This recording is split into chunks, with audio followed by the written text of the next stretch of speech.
नमस्कार दोस्तों, बरबड़ एकेडमी में आपका हार्दिक स्वागत, अभिनंदन, आदाब, खैर मकतब है।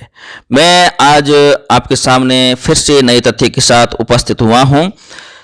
और देखिए दोस्तों, हिंदी साहित्य के इतिहास के साथ मैं कुछ तथ्य लेकर आपके साथ में हाजिर हुआ हूं। तथ्य हमारे हैं राजस्थान जीके से संबंधित, क्योंकि तृतीय श्रेणी अध्यापक भर्ती परीक्षा का आयोजन फरवरी माह में होना निश्चित है। तो उसमें राजस्थान जीके एक मेंस पार्ट के रूप में काम करेगा और मेरिट को अच्छा कवरेज देने वाला राजस्थान जीके होगा दोस्तों। तो आप राजस्थान जीके को बरबड़ एकेडमी पर आप पढ़ें। मैं रोजाना जब भी मेरी कक्षा आती है 10 से 15 क्वेश्चन में ऐसे क्वेश्चन लेके आता हूं जो हूबहू परीक्षा में आने लायक होते हैं। और ऐसा माना जाता है, कई बार परीक्षा में आए हुए सवाल हैं और परीक्षा की मेरिट का जो आकलन है वो सवाल करते हैं, उनको मैं लेकर आता हूं दोस्तों। तो आप जरूर इस चैनल को सब्सक्राइब करें और दोस्तों के साथ शेयर भी करें। मैं बात कर रहा हूं मेवाड़ शैली से संबंधित। मेवाड़ शैली का प्रथम चित्रित ग्रंथ है श्रावक प्रतिक्रमण सूत्रचूर्णी। इस बात को आप ध्यान में रखें, क्योंकि राजस्थान जो कर्मचारी बोर्ड है वो कुछ अलग ढंग के सवाल पूछता है और मेरिट का लेवल भी कुछ अलग होता है। मैं कहता हूं बोर्ड जो सवाल बनाता है बहुत अच्छे सवाल बनाता है। आरपीएससी को भी ऐसे सवाल बनाने चाहिए, ठीक है ना। और उसका कुछ लेवल अलग होता है और मेरिट का आकलन भी कुछ अलग होता है। तो देखिए, मेवाड़ शैली का प्रथम चित्रित ग्रंथ है वो है श्रावक प्रतिक्रमण सूत्रचूर्णी, जिसकी रचना 1260 ईस्वी में मेवाड़ के तेज सिंह के शासनकाल में हुई, जो मेवाड़ चित्रकला शैली से संबंधित है। यह मुझे थोड़ा अच्छा लगा, इसलिए मैं आपके सामने इस सवाल को लेकर आया। अब चित्र शैली है किशनगढ़ चित्र शैली, जोधपुर चित्र शैली। मैंने आपको पहले एक मेरी कक्षा आपके सामने आई हुई है, प्लेलिस्ट में जाकर आप देख सकते हैं। बीकानेर चित्र शैली, गंगानगर चित्र शैली, अलवर चित्र शैली, जोधपुर चित्र शैली, इनके बारे में, रंगों के बारे में मैं चर्चा दोस्तों कर चुका हूं। आगे मैं दोस्तों बात करूं, जो एक किले के बारे में बात करूं, तो ये सवाल कई बार परीक्षाओं में आ चुका है। वैसे ये सवाल ओल्ड हो चुका है, परंतु अब इस सवाल की वापस आने की थोड़ी उम्मीद है, क्योंकि अभी जो लेटेस्ट एग्जाम हुए हैं, सेकंड ग्रेड के एग्जाम हुए हैं और इसके साथ और भी एग्जाम हुए हैं, वन विभाग के एग्जाम हुए हैं। तो कुछ ऐसे सवाल पूछे जाते हैं जो पहले सवाल पूछे जाते थे, उन्हीं सवालों को वापस उठाया जा रहा है। तो दोस्तों मैं बात कर रहा हूं ऊंटाला का किला। ऊंटाला का किला उदयपुर जिले के वल्लभनगर तहसील में स्थित है। बहुत अच्छा सवाल है और आपके सामने चित्र भी है ऊंटाला का किला। और आपको सीधा सवाल पूछा जाएगा, ऊंटाला का किला राजस्थान के किस जिले में स्थित है। तो आपको सीधा इसमें उदयपुर करना है, अगर जगह पूछे तो वल्लभनगर करना है दोस्तों। आगे मेरा सवाल है गोवंश संवर्धन से सवाल है कि गोवंश संवर्धन से अपन किस तरीके से इनका संवर्धन कर सकते हैं और राजस्थान में कहां गोवंश का वीर्य बैंक है। पहली बात तो यह है, तो यह जयपुर में है, बसी जयपुर में है। बहुत ही इंपॉर्टेंट सवाल है और यह सवाल आपके पहले कई एग्जाम में यह सवाल आ चुका है, कई बार आ चुका है सवाल। जब सवाल ये बना था, गोवंश संवर्धन बना था, उस समय ये सवाल कई बार वो परीक्षा में आ चुका, आरएस लेवल तक ये सवाल आ चुका है और अब और आने की संभावना भी है, ठीक है। क्यों है? क्योंकि आपको पता होगा अभी गायें बहुत सारी मरी है लंपी बीमारी से, ठीक है ना। लंपी बीमारी से गायें इतनी मरी है कि गायों की कमी आ गई है। तो जो गोवंश है उनको बढ़ाने के लिए और तेजी से प्रयास किए जा रहे हैं। तो ये जो वीर्य बैंक है बसी जयपुर, ये सवाल आपका करंट के नजरिए से देखें तो बहुत ही इंपॉर्टेंट होता जा रहा है और आप इस सवाल को ध्यान में दोस्तों रखें। आगे मैं बात करूं दोस्तों जूतियों के बारे में बात करूं कि राजस्थान में शादी विवाह में किस तरीके से जूतियां पहनी जाती है और उनको क्या कहा जाता है। ऐसे सवाल बोर्ड को, कर्मचारी चयन आयोग को पूछना चाहिए, क्योंकि तृतीय श्रेणी अध्यापक भर्ती परीक्षा में ऐसे राज्य और भी है जिन्होंने यहाँ फॉर्म भरा है अभ्यर्थियों ने। तो यहाँ के अभ्यर्थी क्या है कि पीछे न रह जाएं, तो ऐसे बोर्ड को सवाल पूछना चाहिए। बाहर के राज्य वाले जो अभ्यर्थी है उनको पता ही नहीं चले राजस्थान की कला संस्कृति, क्योंकि इस परीक्षा में मेरिट जो तृतीय श्रेणी अध्यापक भर्ती परीक्षा है, इसमें मेरिट राजस्थान जीके ही बनाएगा। ये मैं आपको एक बार नहीं 100 बार बोल चुका हूं। आप राजस्थान जीके जो भी पढ़ते हैं, जो भी आपके पास किताब है, उनको एक बार नहीं 100 बार पढ़ें और रोजाना नए नए से नए तथ्य खोजने की कोशिश करें, क्योंकि राजस्थान जीके ही एक ऐसा माध्यम है कि तृतीय श्रेणी अध्यापक आपको सफलता पाने में योगदान देगा। चलो, मैं बात कर रहा था विवाह के संबंध में। विवाहोत्सव पर वर और वधू के लिए पहनने के लिए जूतियां चौब वाली कहलाती है। ये बात आपको ध्यान रखना, चौब वाली कहलाती है। तो वह वर की जूतियां हैं वो भिनोटा कहलाती है। वर वधू के लिए पहनने वाली जूतियां चौब वाली कहलाती है। दोनों के लिए एक शब्द प्रयोग है, चौब वाली।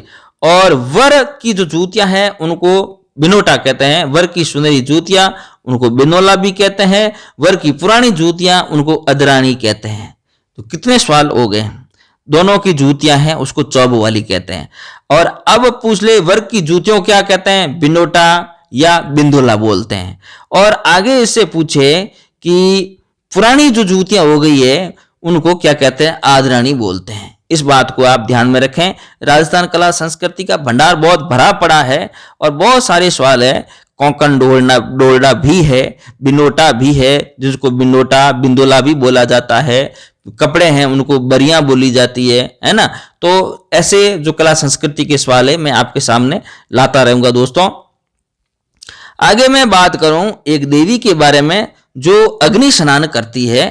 तो यह सवाल मुझे थोड़ा अच्छा लगा कि राजस्थान की जो इडाणा माता है वो देवी माता का मंदिर है। ऐसा मंदिर है, इडाणा माता का मंदिर है, जहां देवी खुद अग्नि स्नान करती है। ये अच्छा सवाल लगा। वैसे ये सवाल अभी तक परीक्षाओं में नहीं पूछा गया है। बहुत सारी देवियों के सवाल बार बार रिपीट हो रहे हैं। कैला मैया करोली देवी का सवाल बार बार रिपीट हो रहा है। शीतला माता का रिपीट हो रहा है और स्वांगिया माता का सवाल आ रहा है। राठौड़ों की कुल देवी का आ रहा है। भाटियों की कुल देवी का सवाल आ रहा है। कभी जैसलमेर से पूछा जाता है, कभी जोधपुर राठौड़ों की कुल देवी के बारे में पूछा जाता है। तो ऐसे सवाल आते रहते हैं। अब ऐसा सवाल नहीं आया तो हो सकता है कर्मचारी चयन बोर्ड ऐसा सवाल देना भी चाहिए, क्योंकि कला संस्कृति जितना राजस्थान के लोग अभ्यर्थी जानते हैं उतने बाहर वाले यूपी एमपी के नहीं जानते हैं। तो ऐसे सवाल देने चाहिए। तो इडाणा माता एक ऐसी देवी है जो राजस्थान में मंदिर है और ये देवी अग्नि स्नान करती है। ये आपको ध्यान में दोस्तों रखना है। आगे मैं बात करूं जोधपुर जिले में जो एक झालरा है उसके बारे में बात करूं, जिसका नाम है तुरजी का झालरा। तुरजी का झालरा नामक कलात्मक एक जल स्रोत है जो जोधपुर शहर के भीतरी में है, जोधपुर शहर के भीतरी इलाके में स्थित है, जिसको कहते हैं तुरजी का झालरा। तो बहुत ही प्रसिद्ध झालरा है और यह एक जल स्रोत है। अब तो जल स्रोत के रूप में इनको प्रयोग में नहीं लेते हैं। उस जमाने में अच्छा एक जल स्रोत था और अब तो आपको पता है पर्यावरण प्रदूषित हो चुका है, गंदगी बहुत ज्यादा हो चुकी है और संरक्षण में भी कुछ कहीं न कहीं कमियां आ रही है पुरानी धरोहर को। तो हो सकता है अंदर गंदगी हो सकती है, परंतु ये इसकी कलात्मक अगर देखी जाए, स्थापत्य कला देखी जाए तो बहुत ही अच्छा है, जिस नाम है तुरजी का झालरा। प्रश्न ऐसे पढ़ सकता है तुरजी का झालरा कहाँ स्थित है, तो इसमें आप जोधपुर कर सकते हैं और बहुत अच्छा ये उदाहरण है। आगे मैं बात करूं दोस्तों तो मैं एक मंदिर के बारे में बात करूंगा। मंदिर है जगत शिरोमणि। जगत शिरोमणि मंदिर एक हिंदू मंदिर है जो राजस्थान राज्य के आमेर में स्थित है। आपको पता होना चाहिए जगत शिरोमणि जगत सिंह के ऊपर बना हुआ मंदिर है। जगत सिंह जो जयपुर के राजकुमार थे और कम आयु में उनकी मृत्यु हो गई थी। उनकी याद में उनकी माता ने राजमाता ने मंदिर का निर्माण कराया, जिसका नाम है जगत शिरोमणि मंदिर है।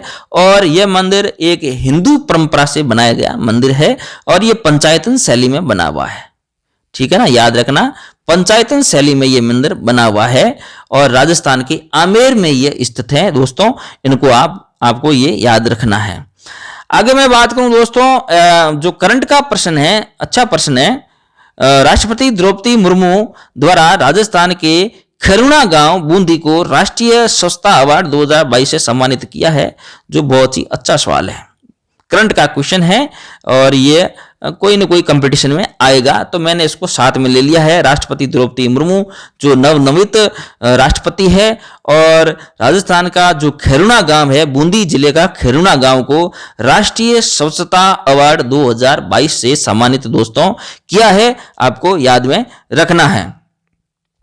आगे मैं दोस्तों बात करूं तो म्यूजियम के बारे में बात करूंगा, जैसलमेर म्यूजियम के बारे में बात करूंगा, जो 2015 में म्यूजियम की स्थापना हुई, और यह राजस्थान के जैसलमेर जिले में है। युद्ध संग्रहालय के रूप में इसको संरक्षित किया गया है, युद्ध संग्रहालय के रूप में इसको संरक्षित किया गया है। अगर ये सवाल कई बार परीक्षा में आ चुके, 2015 के बाद में ये सवाल आ रहा है, कोई न कोई कंपटीशन में ये सवाल टपक रहा है, तो इस बार तृतीय श्रेणी अध्यापक भर्ती परीक्षा में भी टपक सकता है ये सवाल। तो ऐसे पूछ सकते हैं कि राजस्थान में कौन सा ऐसा जिला है जहां युद्ध संग्रहालय बना हुआ है, ठीक है ना। तो आप सीधा जैसलमेर करना, मैं तो जाके देख के आया हूं, और ये 2015 में संग्रहालय बना है, बहुत ही अच्छा संग्रहालय बना है, और इनको आप ध्यान में रखें दोस्तों। आगे मैं बात करूं दोस्तों तो तनोट माता के बारे में बात करूंगा। जैसलमेर तनोट माता, आपको पता होगा एकमात्र ऐसी देवी है तनोट, जिसको थार को वैष्णो देवी के नाम से जाना जाता है। थार की वैष्णो देवी है, और यहाँ जो आरती है, भजन संध्या है, वो सारी भजन संध्या पुरुषों द्वारा की जाती है। पुरुष ही भारतीय जवान है। कौन है? भारतीय जवान यहाँ पूजा करते हैं, पुरुष करते हैं, भारतीय जवान करते हैं। बड़े अदब के साथ पूजा देवी की होती है। आप ताजुब करोगे कभी जाके वहां देखिए। तनोट देवी का मंदिर है, जो राजस्थान के जैसलमेर जिले में बना हुआ है, और जैसलमेर से आगे पाकिस्तान सीमा से 10-15 किलोमीटर पहले देवी का मंदिर बना हुआ है। और यहाँ तनोट देवी के मंदिर में फौजी है, भारतीय बीएसएफ के जवान है, वो पूजा अर्चना करते हैं। और यह मंदिर तनु एक भाटी राजा हुआ करता था, जिसने तनोट क्षेत्र बसाया था। उस समय माँ चामुंडा को माँ स्थापित किया था, ठीक है ना। माँ चामुंडा की माँ मूर्ति है, और ये जो तनोट देवी नाम है, ये तनु राजा के नाम से जाना जाता है। तनु एक भाटी शासक हुआ करता था, जिसने तनोट नगर की स्थापना की थी। अब वहां अवशेष नहीं रहे हैं, और वहां पर माँ चामुंडा की एक शक्तिपीठ है, और उनकी पूजा दोस्तों होती है। और आप कभी जैसलमेर जाएं तो जरूर इनको आप देख कर आए, एक पर्यटक के रूप में। ये जैसलमेर में बना हुआ है, जैसलमेर से आगे है, लगभग 80 किलोमीटर दूर होगा। ऐसा क्लियरली पता नहीं है, 80 किलोमीटर 100 किलोमीटर, मेरे हिसाब से 80 किलोमीटर हो सकता है। और इस देवी को थार की वैष्णो देवी भी कहते हैं। यहाँ पर कुछ ऐसे जीवित बम भी पड़े हैं, पाकिस्तान द्वारा गिराए गए बम सन 1971 की लड़ाई में, वो भी इस मंदिर में आज तक सुरक्षित पड़े हैं, वो बम फटे नहीं है दोस्तों। ये बड़ी कमाल की बात है, तो आप इनको याद रखें, जेहन में रखें। आगे मैं दोस्तों बात करूं उदयपुर के बारे में। उदयपुर से संबंधित मैं सवाल लेकर आया हूं। उदयपुर स्थित जावर का जो विष्णु मंदिर है, वो पंचायतन शैली में बना हुआ है, इंपॉर्टेंट है, ठीक है ना। कल मैंने एक भूमि शैली के बारे में बताया था, भूमि शैली का मंदिर है जो मेवाड़ क्षेत्र में है, उनके बारे में बताया था। और आज मैं एक सवाल लेके आया हूं। उदयपुर स्थित जावर एक जगह है, जावर में खानियां ज्यादा है, खनन हो रहा है जावर में। जावर एक ऐसी जगह है जहां भगवान विष्णु का मंदिर बना हुआ है, भगवान विष्णु का मंदिर बना हुआ है। वो मंदिर पंचायतन शैली में बना हुआ है। आपको परीक्षा में सीधा सीधा सवाल पूछ सकते हैं कि ऐसा कौन सा मंदिर है जो राजस्थान में पंचायत शैली में है, या सीधा पूछे उदयपुर स्थित जावर का विष्णु मंदिर किस शैली में है, तो ये पंचायतन शैली में होगा दोस्तों। इनको आपको याद में रखना है। आगे मैं दोस्तों बात करूं वास्तुकला के क्षेत्र में। हिंदू वास्तुकला का प्राचीनतम अगर नमूना देखना हो तो 2.5 दिन का जो झोपड़ा है अजमेर नगर में, उसमें आपको प्राचीनतम वास्तुकला का नजारा देखने को मिलेगा। अब ये 2.5 दिन का झोपड़ा है, यहाँ कोई समय में संस्कृत पाठशाला चलती थी, ठीक है ना। संस्कृत पाठशाला चलती थी, और यहाँ पर जो मुस्लिम शासक आए और मुसलमान शासकों ने इस संस्कृत पाठशाला को दूसरा रूप दे दिया।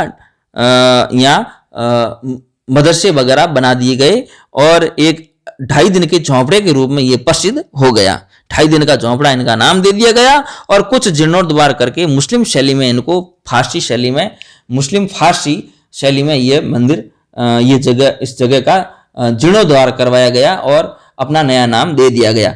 और 2.5 दिन के झोंपड़े से पहले ये एक संस्कृत पाठशाला हुआ करती थी दोस्तों। ये अजमेर नगर में स्थित है, आप ध्यान में रखें। आज दोस्तों इतना ही, और अगली कक्षा में कुछ नया तथ्य लेकर फिर से मैं हाजिर होऊंगा। तब तक मुझे इजाजत दीजिए और इस चैनल को ज्यादा से ज्यादा आप लाइक करें, शेयर करें, सब्सक्राइब करें और वीडियो अच्छा लगे तो कमेंट बॉक्स में कमेंट लेकर जरूर मुझे बताएं। मैं आपका अति आभारी रहूंगा। और नमस्कार, धन्यवाद, साधुवाद।